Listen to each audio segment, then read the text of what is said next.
Bunky's going home with Nancy.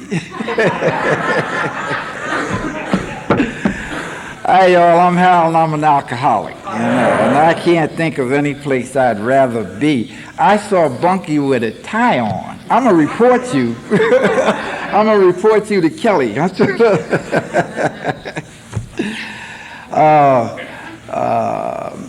My home group is Monday night Back to Basics in Annapolis, Maryland. I got sober in New York in February 1970.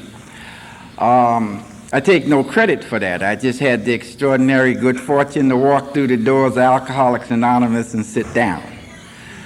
I have to really commend Nancy and her committee. I mean, they just did an outstanding job. I have 10 pounds of paper that they sent me over the past year. Every time they met, I got news of it. I'm glad they didn't have my email address. It clogged up my computer. God bless them. They did a fantastic job. And I enjoy. I've been to Hagerstown many, many times. I've spoken here before, and it's always a real treat. Probably the reason is that I see people that I know that come to these things. And there are people who are active in Alcoholics Anonymous.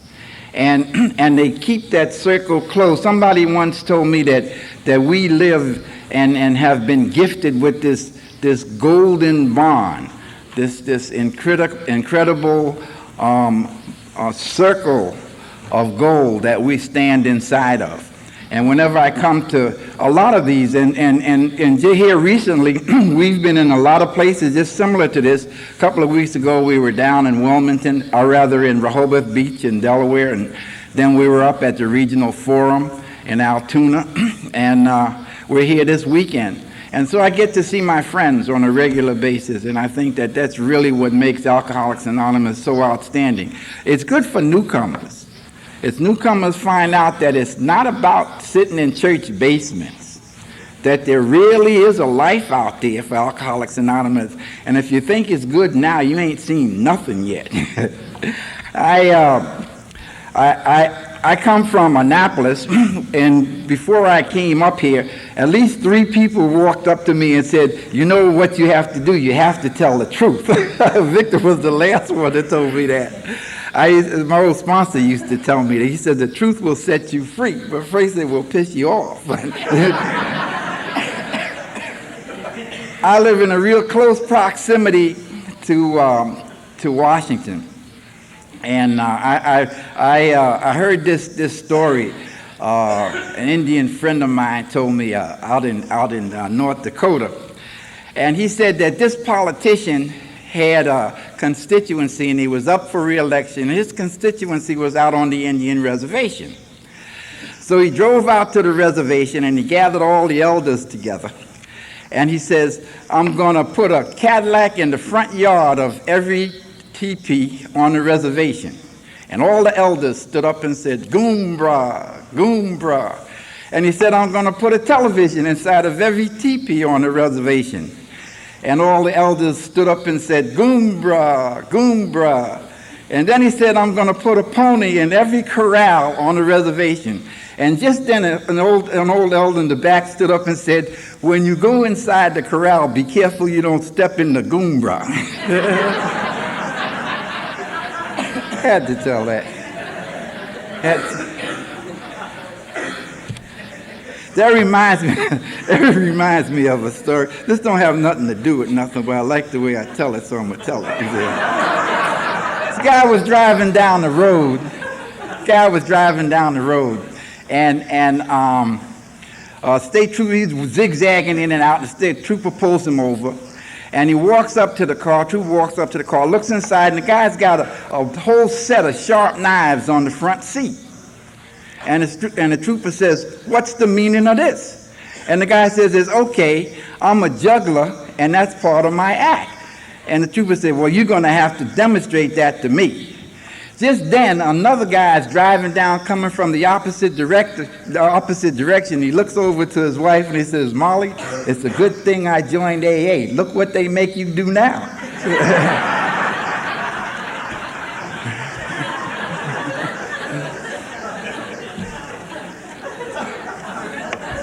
This is a fun weekend.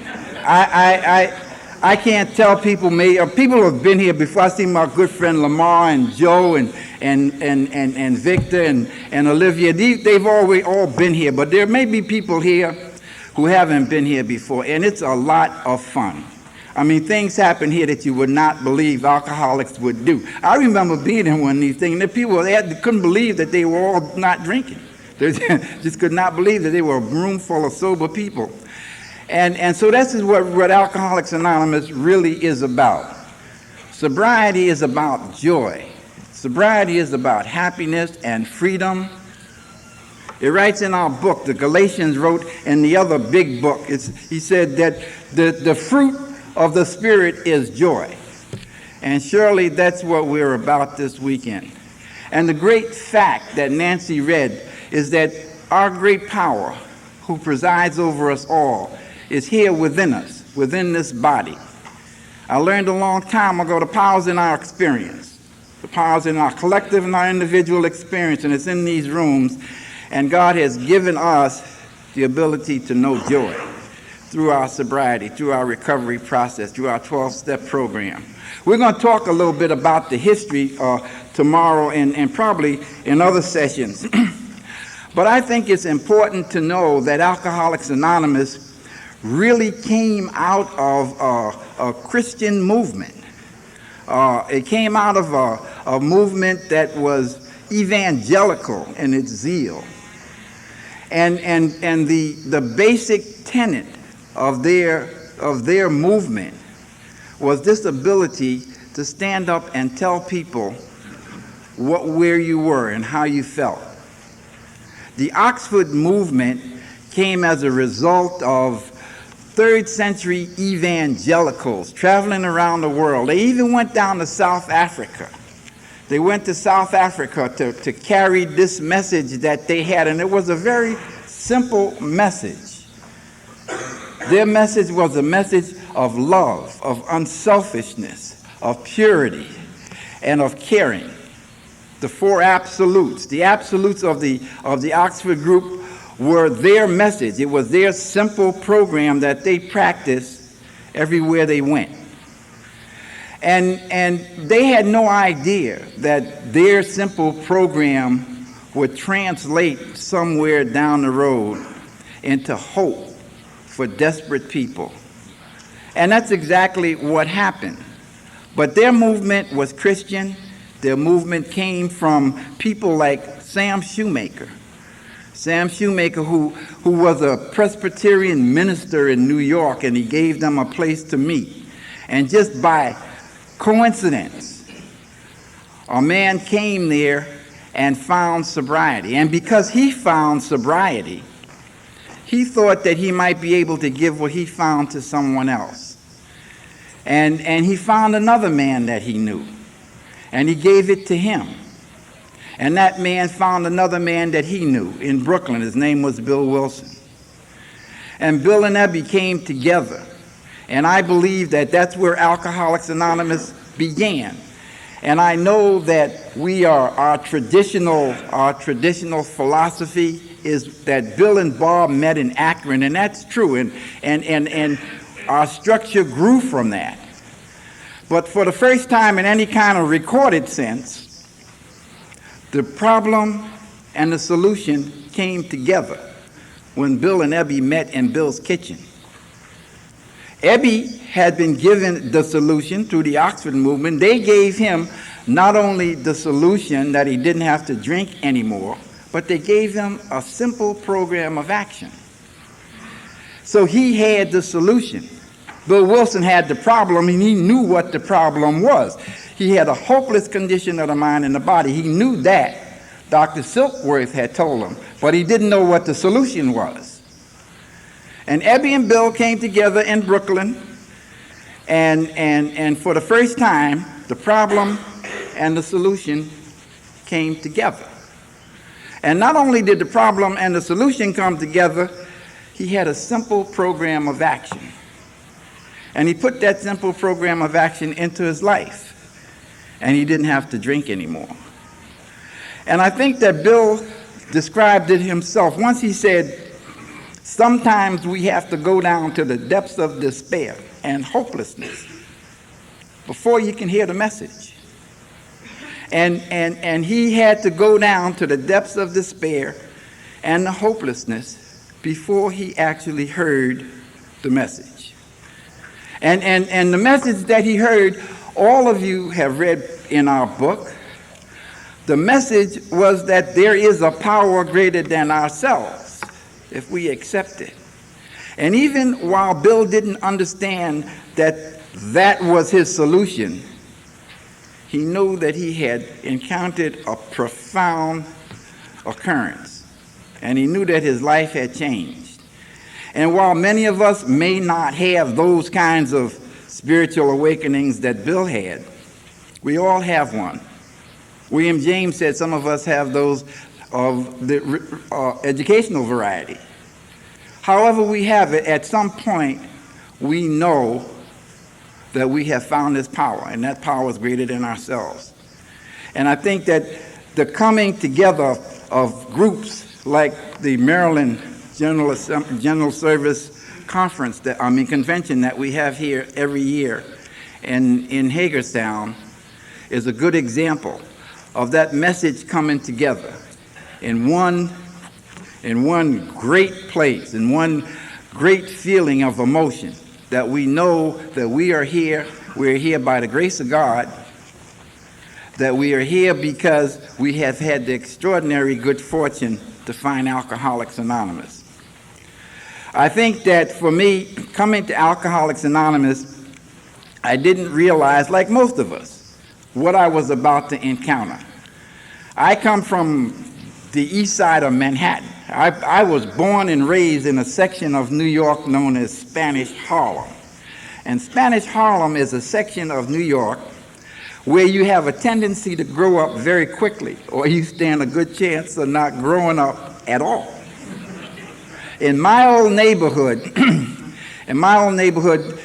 by today's standards, they would probably call me an entrepreneur. In those days, I was a hustler. I used to find stuff before it officially got lost.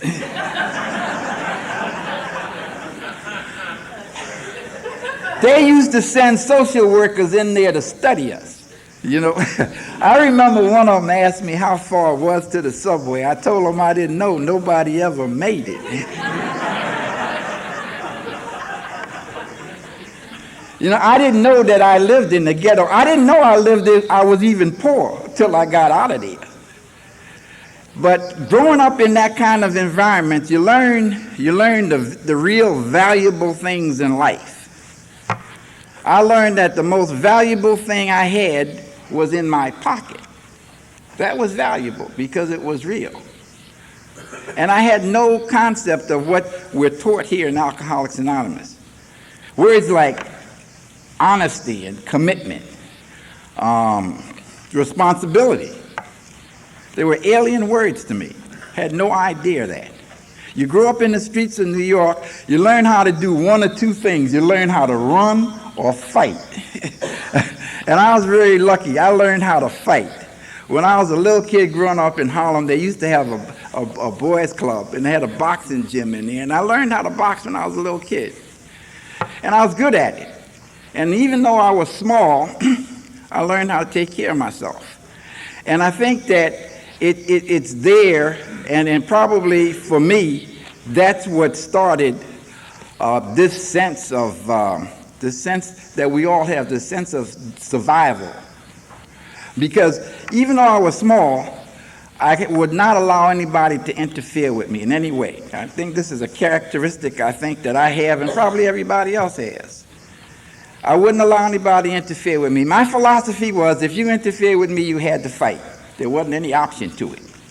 You had to fight. Now, I might lose, but you might lose an eye or an ear, because I'd kick and bite and scratch. Mike Tyson got nothing on me. But so what happened was, people have a tendency to leave me alone, and that's what I wanted.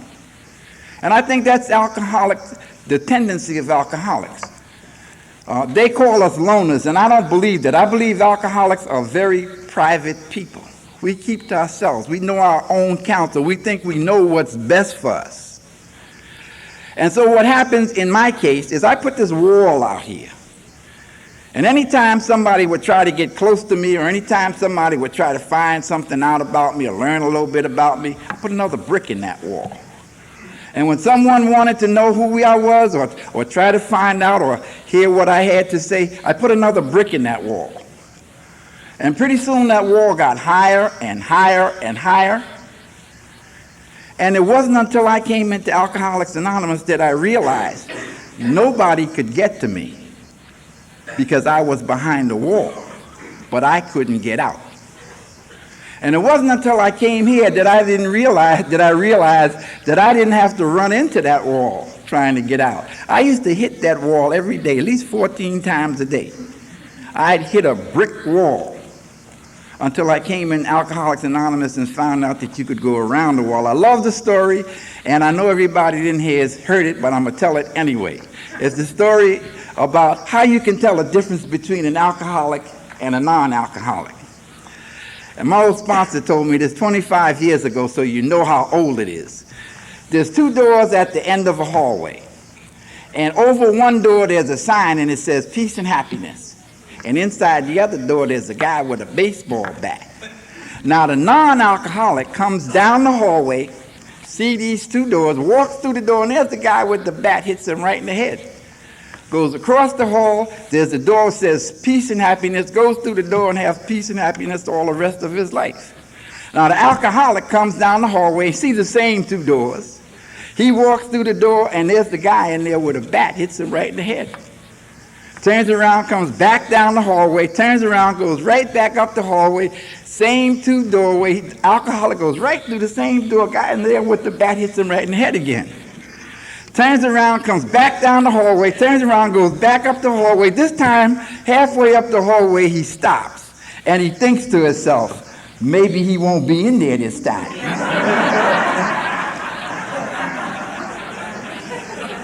Maybe I can get away with it.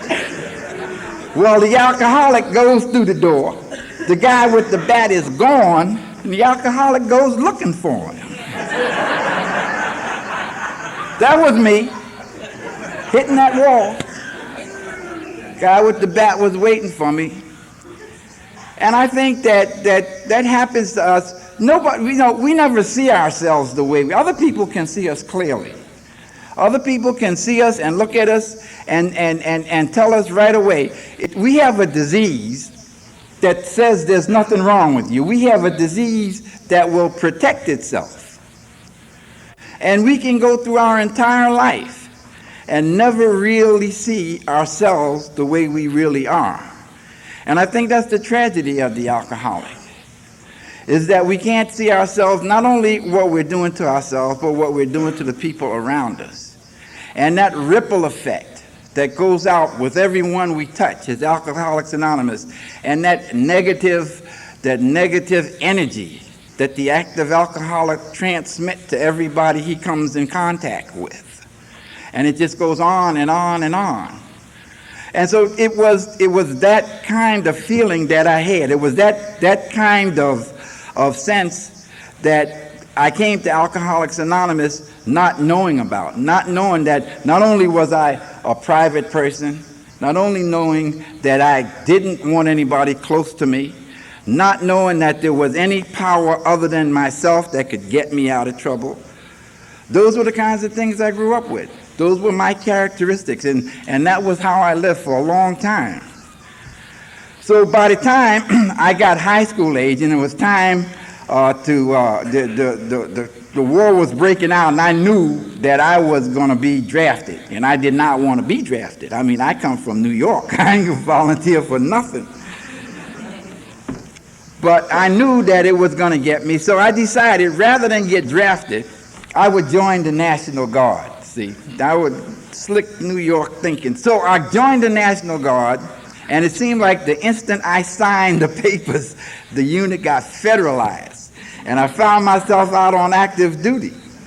And as God would have it, I joined probably the oldest black military organization in the United States at that time, the old 369th Artillery Group. It was up in Harlem in New York. Now, the 369th was the same unit that rode up San Juan Hill with Teddy Roosevelt in the Spanish-American War. And I met guys that had been drinking since they rode up San Juan Hill with Teddy Roosevelt in the Spanish-American War. If I had to pinpoint where I started really taking off, that would be it. That would be they sent me down. You know, I spent close to 3.5 years on active duty in the military. And in almost that entire period of time, they sent me to school. I mean, they sent me to school. I have been to school. They lost a lot of money on me, I think. They sent me to schools. Because I had gone to a vocational high school, I had learned electronics and electrical technology. They sent me down to guided missile schools. They sent me to guided missile schools all over the United States. The first one was down in Texas, down in Fort Bliss, Texas, down right on the other side of the Rio Grande. And that was kind of an experience all in itself. If anybody's ever been down that way, you used to be able to walk across the bridge from El Paso into Juarez. It cost a penny. And he had a drink down there called Oso Negro Gin, Black Bear Gin. It cost 44 cents a quart. And you know, I was a corporal. I was making about $121 a month. You could buy a lot of gin for that. We were wandering down the streets of Juarez one time. I never will forget it, breaking gin bottles on the lamppost, which the Mexican police take a very dim view of. And we wound up in a Mexican jail. Now, when I was a little kid, we used to go to the movies in the neighborhood, and we see Earl Flynn pictures, and he'd be a pirate, and they'd be on a pirate ship, and they'd be dancing around. Then they catch him, and they throw him in the dungeons. And there would be chains and bars and big iron doors, and I thought that was make-believe until I got into a Mexican jail. The thing about it was, I was boxing, and my CO was a fight fan, and he came and got me out. And I think that's the tragedy of the alcoholic, because sometimes we can get into some of the damnedest things, and some just manage to get out. They once asked me to leave jail. Asked me to leave. I was in a little town upstate New York, not supposed to drink in the street. I'm sitting on the sidewalk sucking out of a wine bottle. Police came, said to get in, got in. They took me to their brand new jail, put me in the cell. I laid down, lit a cigarette, fell asleep, and the mattress caught on fire. Took me out, put me over in another cell, laid down, lit a cigarette, the mattress caught on fire, and the guy came in there and said, "You have to leave." They didn't have any more cells. They put me out. They drove me out to the edge of town and put me out. I was indignant. I didn't have anywhere to go. And they put me out of their car. And the thing about it, it never occurred to me how bizarre that was. Never occurred to me. Not a lot of people are thrown into jail all the time, but getting thrown out is unusual.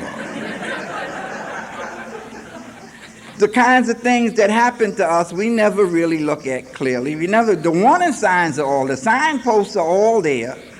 We can't see them. Hindsight lots of times will tell us, but we can't see them as they're happening. And so that's what happened. I just got into trouble all over. They sent me from there down to a place in Alabama, Huntsville, Alabama, a Redstone Arsenal, which was the guided missile center for a long time. I met Werner von Braun down there. He was working on the Atlas and a couple of the other intercontinental missiles at that time. They sent me down there. I'm probably one of the few people in the United States, at least, that can arm a barometric fuse for a hydrogen warhead.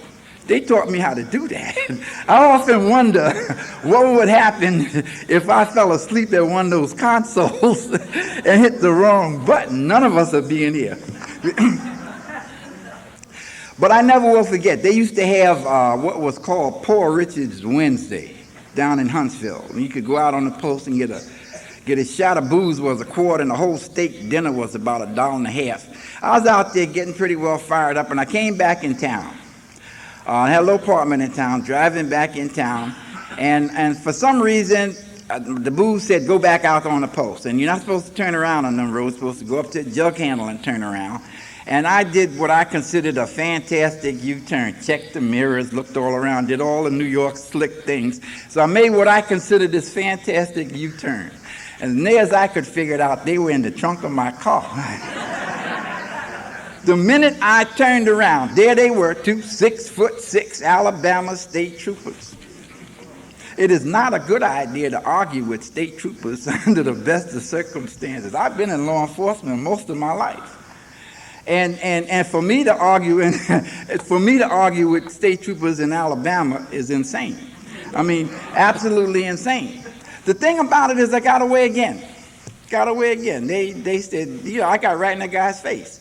And he said, get this one out of here. And they let me go.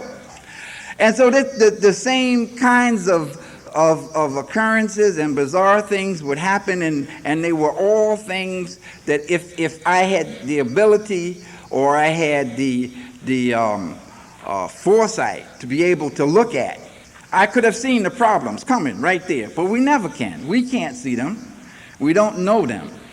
I left Huntsville, and I did probably the most alcoholic thing that I could do. I got married. And the only reason I got married was because my brother got married. all the gangs in the neighborhood was breaking up, and everybody's getting married, going off. So I got married, and I married a beautiful person, and I think that's a stock and trade of the alcoholic. We marry beautiful people. You know, I'm so glad there are so many Al-Anons in here. I love Al-Anon. Al-Anon is a beautiful program. We get a lot of transfers from there, but I love because we marry beautiful people, and they become our greatest enablers. And that's what happened. I married a beautiful person. She became my greatest enabler. And I got out of the Army, and I took a test, and I wound up on New York City Police Department, and I had a good job. I was walking the beat, had an easy job. Matter of fact, I was out in the streets for about a year, and they gave me another job inside, working on a warrant squad. So I had a pretty good deal, but I was an alcoholic, and I couldn't stop drinking. And I drank every single day. I drank, and I don't know about y'all, but I used to drink until I fell down, or the cops came, or the place caught on fire, or something would happen to stop the drinking. And if you drink like that, you got to have problems. By this time, I had 2 small children, and I loved them dearly. And those things, when you have 2 small children in the family, you can't drink. Even though I've had a good salary and a good job, you can't drink that way. The job was really very simple. It didn't have a lot to do, but I didn't have the responsibility. I couldn't really do the job properly.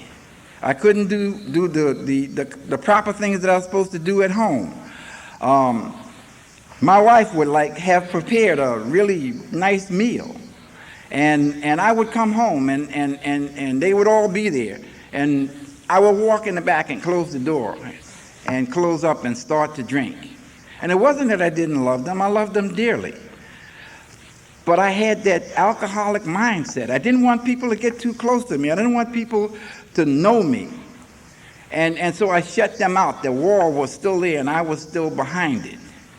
And all the other things that begin to happen to you as an active alcoholic, the fear began to build up. Everywhere I went, the fear. I couldn't step off a curb. I was afraid to look over my shoulder. I was afraid to answer the door or open the mailbox. You open the mailbox, and they have these letters inside with the big red letters on the outside say, "Pay up or die." And it just, the misery just piled up and piled. And I guess if it gets to a point, and it came to me one day, and if you can do this, you can take this disease to the moon. It came to me one day that it was all their fault. It was all their fault. If they just stopped asking me for money to pay these bills, and these bill collectors would leave me alone, everything would be okay. And so I walked out of my house with a family who loved me, beautiful wife and children, and I walked away from it. And I wound up out in the street in one room. And I think that probably the realization that comes to an alcoholic at some point in his life has to come when they're at that point Bill Wilson talked about, but they're at the depths of despair and hopelessness. So I wound up in one room. And in that one room, it wasn't, I still had people who knew me out in the street, and I would go out from time to time, and I would panhandle a few dollars, and I'd go back to the room, and I'd drink, and pretty soon I couldn't even afford that.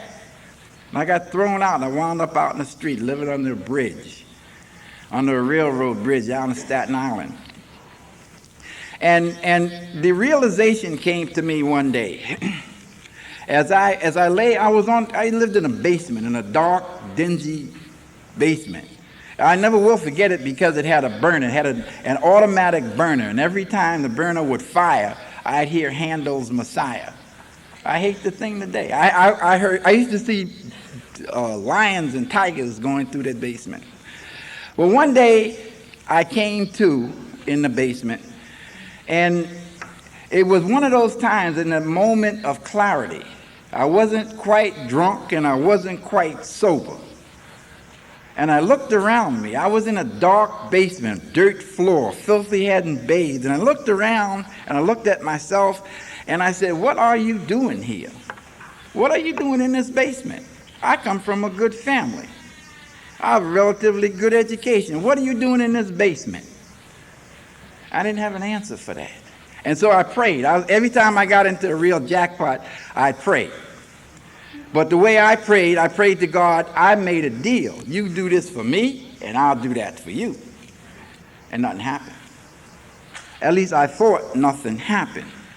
I realized today, with the hindsight of Alcoholics Anonymous, that God had never left me. I had turned around. That God was there. God was right in that basement. I didn't know that then. There's a line in the Bible, in Ecclesiastes, and it says, for everything there is a season and a purpose for everything under the heaven. There is a time to live and a time to die. And I believe that there is a line somewhere. There is a point beyond which God will not permit us to endure pain. And I believe that we all get to that point sometime. And when some of us get there, we die. And when some of us get to that point, we find our way through the doors of Alcoholics Anonymous. Walter Benton, one of my favorite writers, has a writing that I really love because it describes the alcoholic. It says, our days are of time and hours, and as the clock hand turns, a circle closes in upon us, and a black, timeless night sucks us in like quicksand and receives us totally without a rain check or a parachute or a key to heaven or a last long look. And I believe that the alcoholic goes down and down and down in that spiral into that quagmire. And then for some unexplicable reason, some reason that no one has really been able to explain, God reaches in and plucks some of us out. And he sets them into the rooms of Alcoholics Anonymous. And I've long since stopped trying to understand why some of us come to Alcoholics Anonymous and find hope, and some of us die. God has a plan. And I believe someone once said Alcoholics Anonymous was the greatest, Aldous Huxley said Alcoholics Anonymous was the greatest social movement of the 20th century. And when he said that, I believe he meant that not in an elitist way, but in the sense that God always chose the least of them to carry and show the others the way. And if you look at the disciples of Jesus, you will always see the least of them. His disciples were common people. They were robbers and liars and thieves and prostitutes. Who's in Alcoholics Anonymous? God chose the least of them to show the others the way. And what he did was give us an extraordinary gift. He gave us a gift to heal. For for one alcoholic to talk to another alcoholic and they hear what we say. Well, I had no knowledge of any of that when I was in that basement. But God moves in very mysterious ways. I don't believe there are any coincidences. Through a series of circumstances, I was driving a truck and I was running a dump. I had a run out to one of the landfills in Staten Island. And one day coming back to the yard, I ran the truck off the road and almost out into the river. Nothing really serious happened, but the police came and got the truck back up on the road and suggested that I go and have an x-ray, and I did. I went and I had an x-ray, and I left and forgotten all about it. The next day, I'm sitting around with some of my colleagues, and I get a phone call that I had to come back to the hospital immediately. And while I was talking to this lady, I tried to explain to her I just invested my money in this bottle and I wasn't going anywhere. But she said that if you don't come out, we're going to send somebody out. We're going to send the police out to get you. And the last thing I needed was cops looking for me. So I went back down there. Not to make a long story longer, I had tuberculosis. And I had it so severely, they would not let me go back home. They threw me in an ambulance and shot me out to the isolation ward in a tuberculosis hospital, a chronic illness hospital way out in the tip end of Staten Island. And I realized today, not knowing it then, that God was working in my life, that getting tuberculosis was probably the best thing that ever happened to me. And it may seem strange saying getting a serious disease like tuberculosis was a good thing, but for me it was. Because they had us out in the hospital, out on an isolation ward. I was there for a year and a half, and I was in bed for almost the entire time. They wouldn't even allow you to get up to go to the bathroom. They used to take you in a wheelchair. So for almost a year and a half, all I had time to do was think. And I looked back over my life, and I saw every single time that I got in any difficulty, anytime I went to jail or lost a job or got into a fight, anytime anything bad happened to me, I was either drinking or I was drunk. And I think laying in the hospital, the cement block up here lifted and the message went through. There's something wrong with you. And it had to do with alcohol. Nobody came running down the hallway with a donut and a cup of coffee and saying, we got an AA meeting to go to. But God's still operating in my life. I got very friendly with the supervising nurse on my ward, not knowing she was one of you sneaky people. She used to watch me. She was watching my shenanigans the whole time because I was running my games in the hospital, just like I did in the street. And the night before I was to be discharged, I was sitting on the side of my bed. And I was sitting there very subdued, which is not my normal state. And she came up to me and said, what's the problem? And I don't know why, other than God moving in my life, or the first instance of grace coming into my life, I said, I'm afraid. I'm afraid to go back out there. While I was in the hospital, I was in a protected environment. I had everything done for me. I knew the minute I stepped outside the door, I'd be right back in that rat race again. I'd be right back, just like Alice in Wonderland, trying to run twice as fast to stay exactly where I was. And I was afraid, and I told her that. I didn't want to go back out there. And she said, did I really want help? And I guess probably consciously for the first time, with God coming into my life consciously, I said, I need help. Yes, I do. And she arranged to get me to my first meeting of Alcoholics Anonymous. And I don't know about y'all, but I got sober in Staten Island, New York. Staten Island is not the end of the world, but you can see it from there. And the South Shore of Staten Island is where the John Birch Society started.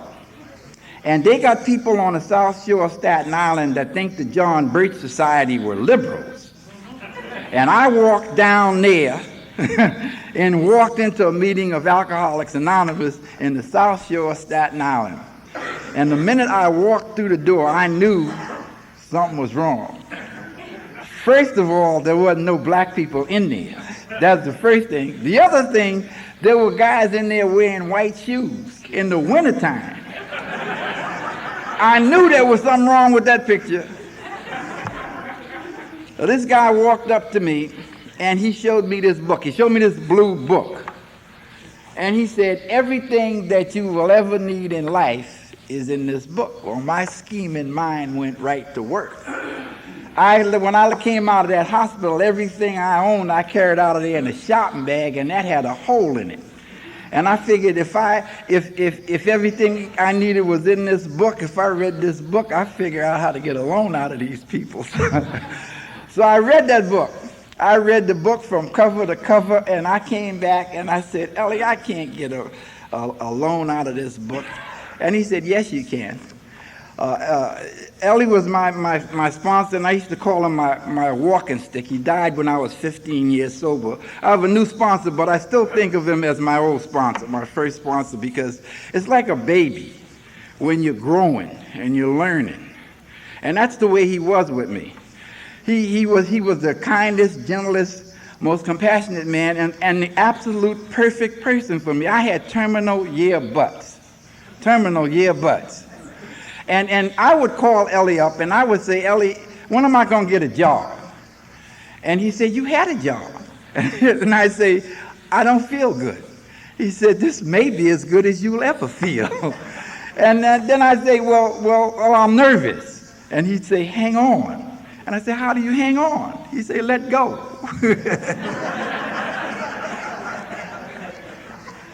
He was probably the reason that I'm standing here today. And God just did it. It's an axiom in Alcoholics Anonymous: when the student is ready, the teacher will appear. And he was just absolutely perfect for me, because he said, we're going to take a journey. And he says, we're not interested in who you are.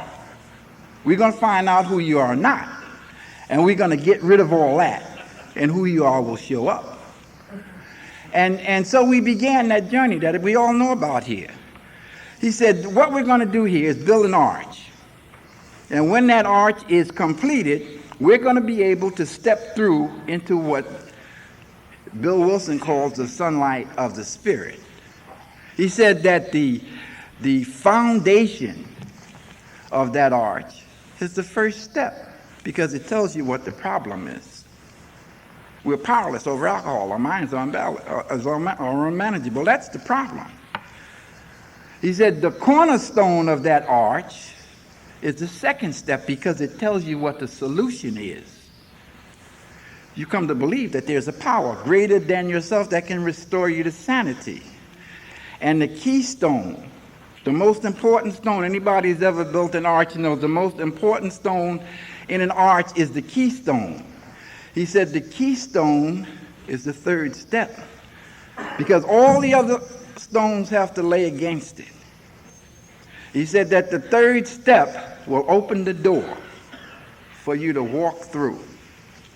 And as you begin to build that arch by putting the action of the steps into your life, and the completion, you will have built the arch. And our 12th step is the best example of that. The 12th step is the greatest promise. We have promises throughout our book, but the greatest promise in our book is the 12th step. It tells us, having had a spiritual awakening as the result of these steps.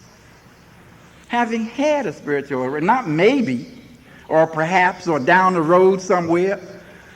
Having had a spiritual awakening as the result of these steps. Greatest promise we have. All we have to do is follow the process, and we'll get the results. And so we set out on that process. And I don't know about you. I don't know if there's not there. You walk into a room of Alcoholics Anonymous and you look up on the wall and you see 8 or 9 things you really want to do. I know I didn't. But he used to tell me this, that we have got to find a spiritual path. If the solution is coming to believe that there's a power greater than yourself, we have to find that power. So we have to set on this path. And the way we find the path are removing the blocks. Remove the blocks that are blocking the sunlight of the Spirit. And those blocks are the inherent characteristics that you have. He told me that we are all perfect children of God. We will always be perfect children of God.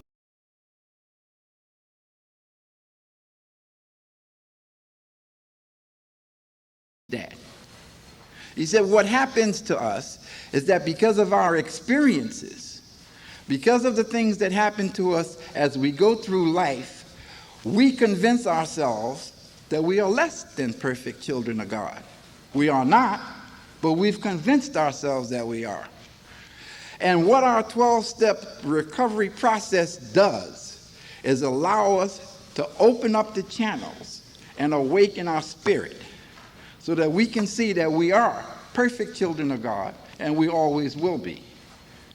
It's not easy if you come out of an environment that is cynical and skeptical.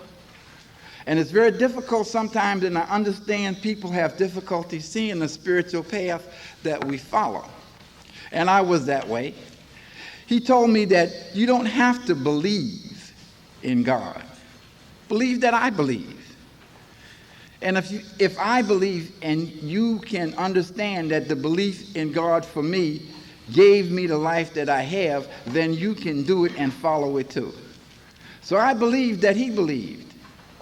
And I followed what he did. I simply did what he told me to do, which is kind of extraordinary for me. I'm not a person that generally does what people tell me to do. And I did. I did exactly what he told me to do. And we went on this journey. He said to me that truth without love is cruel. He said confrontation without a solution is worthless. He said what we got to do is face the truth of ourselves. And we face the truth of ourselves through the prism of Alcoholics Anonymous, through the prism of love and compassion, so that when we face the truth of ourselves and we confront it, there is a solution. And the solution begins when we have the faith and understanding that God will help us and move us through the entire process, that we don't really have to do anything but believe that it will happen. And I think that that belief comes to us in different ways and at different times, but it comes to all of us at some point. When we follow this truth that he's laid out for us through these successive principles that we put into our lives, and we see probably the most extraordinary, profound change that can take place in a human being. We believe that we can access a resource that's powerful, that can lead us through the rest of our life. And all these things didn't really make a lot of sense to me. I didn't understand a lot of it, but he told me it didn't matter. It wasn't important. I didn't have to understand it. The understanding would come, and it has. And I think that if I had a message to give to newcomers, is that it isn't important to understand this or analyze it. The last thing that Dr. Bob told Bill was, let's not louse this thing up with a lot of Freudian ideas that may be very interesting to scientific minds, but have nothing to do with our 12-step work. Keep it simple.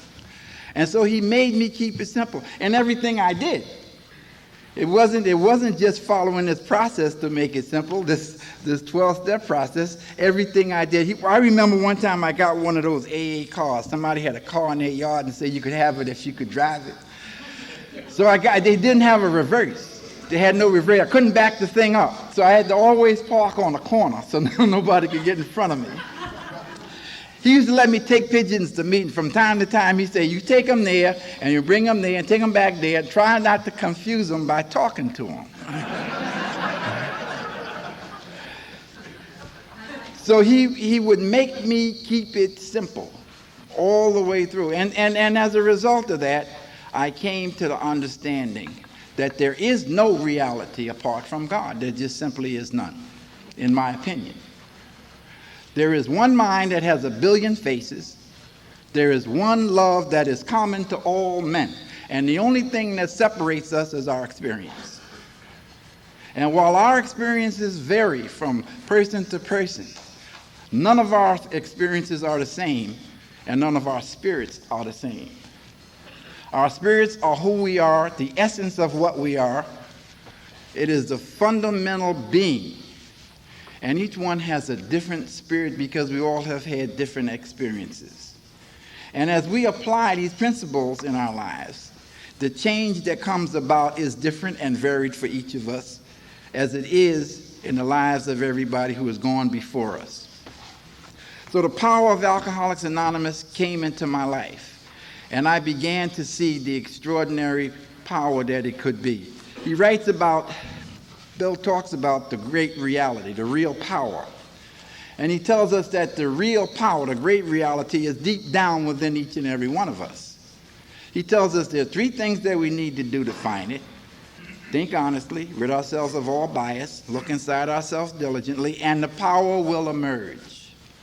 Power that emerges is awesome. And all you have to do is look around the rooms of Alcoholics Anonymous. I love to see women when they come to AA. We have this kind of double standard in our society. A man can go out and get drunk and fall down and roll around in the gutter, get up the next morning, put on a clean shirt and tie, and nobody thinks anything about it. But if a woman does the same thing, the exact same thing, for some reason she's marked. There's a double standard. Men have never really considered women's issues. Bible tells us the secrets of life are bound up in a woman, but men don't take those issues seriously. It's almost as if there's a demon on their shoulder that says, you have no worth. Somebody once said, can you kill the demon?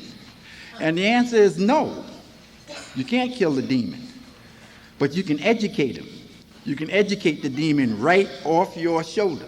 And we tell them, women, when they come here, let us love you until you can love yourself.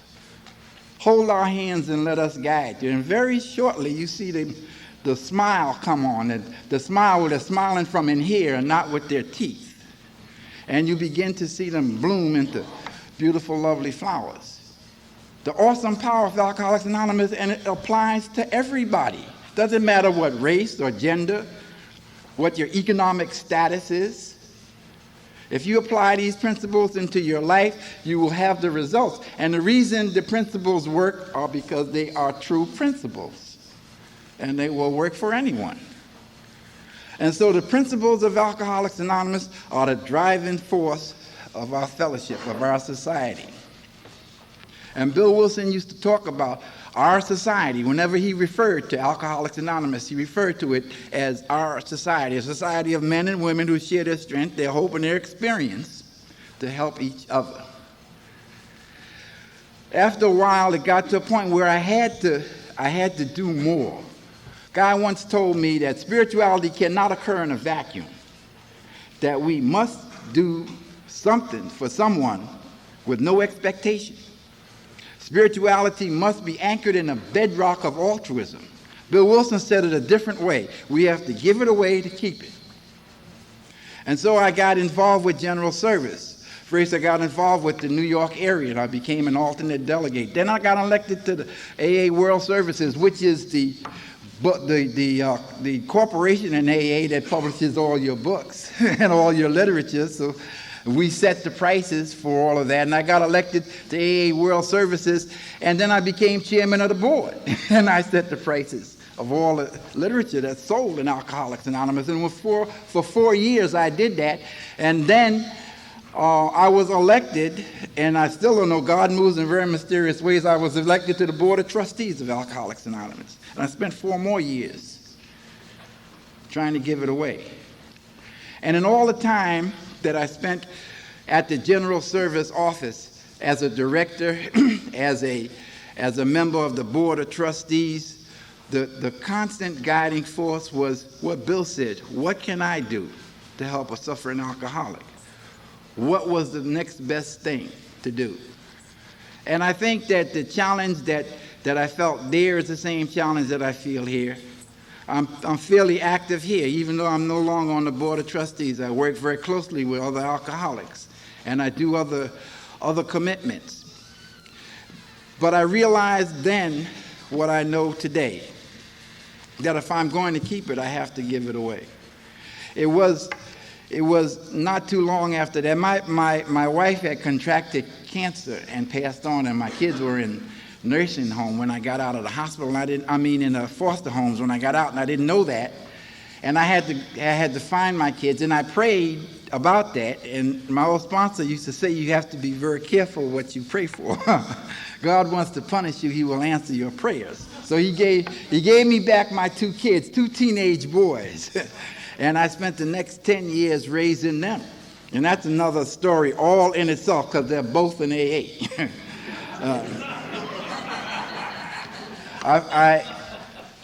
I began to, I went back to school, and I learned another skill, and I began to manage and develop and build low and moderate income housing people can afford to live in. And I did that for many years, and I do that today. It was probably the most difficult thing I had to do in my life was when my mother, who was a diabetic, had to have a leg amputated. And it demonstrated to me the awesomeness of this fellowship. Because probably the most difficult thing I had to do was to give the doctor permission to amputate her leg. But then I had to go and tell her that I had given him permission to amputate her leg. And I wouldn't have had the strength to do that if it hadn't been for the fellowship. I walked with her all the way into the operating room, and I held her hand. I told her I loved her. And she asked me, was it going to be okay? And I said, it'll be all right. And I loved her.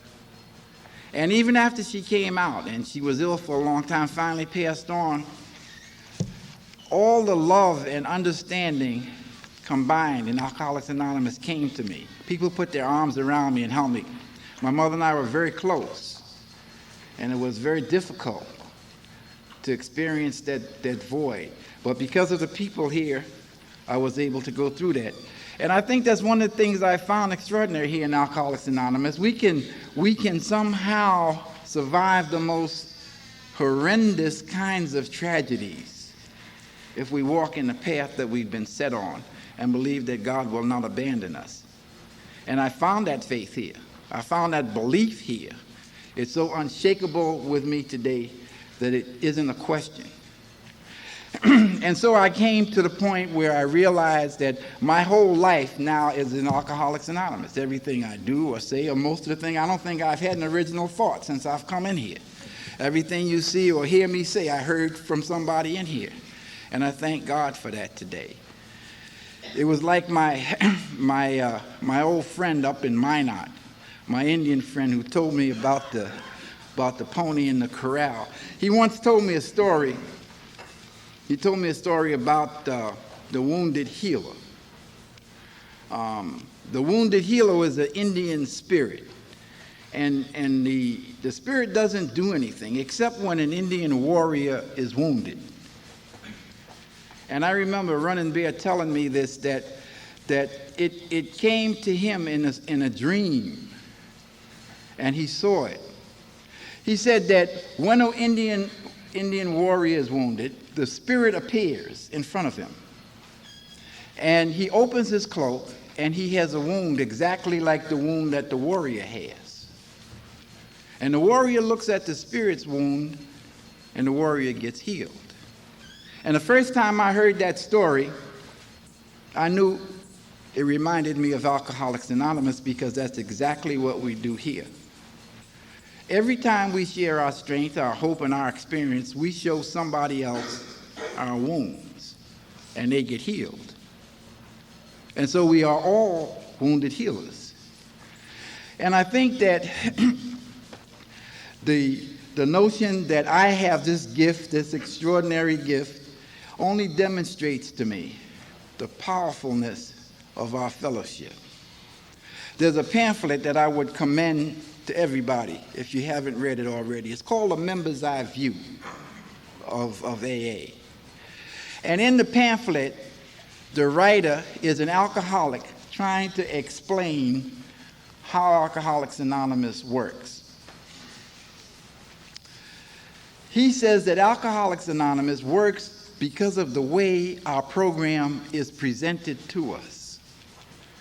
Our program is presented to us as a series of suggestions and recommendations and offers for us to accept. And if we do that, if we accept them, we find the faith and the belief that we can get healed. And further along in that same pamphlet, he takes kind of a biblical turn. And he talks about the time that John the Baptist was once again in one of Herod's prisons. And John heard about his cousin Jesus. And Jesus was out doing all kinds of miraculous things. And John called two of his followers to him. And he said, go out and find Jesus and ask him if he is the Messiah. And so the two men went out, and they found the Lord, and they walked with him for a while. And then one day, they asked him, are you the Messiah? Are you the one we've been waiting for? And Jesus didn't answer them directly. What he said was, go back to John and tell him only what you have seen and only what you have heard. Tell John that the blind can see, and the deaf can hear, and the lame can walk, and the sick in heart are made well, and the poor in spirit have been given the good news. And I can report to you today, if you'll take a report from me, that I've came to Alcoholics Anonymous, and I can tell you for sure, the blind do see, and the deaf can hear, and the lame can walk, and the sick have been made well, and the poor in spirit have been given the good news. Alcoholics Anonymous is here. It's here for each and every one of us. Thank you very much.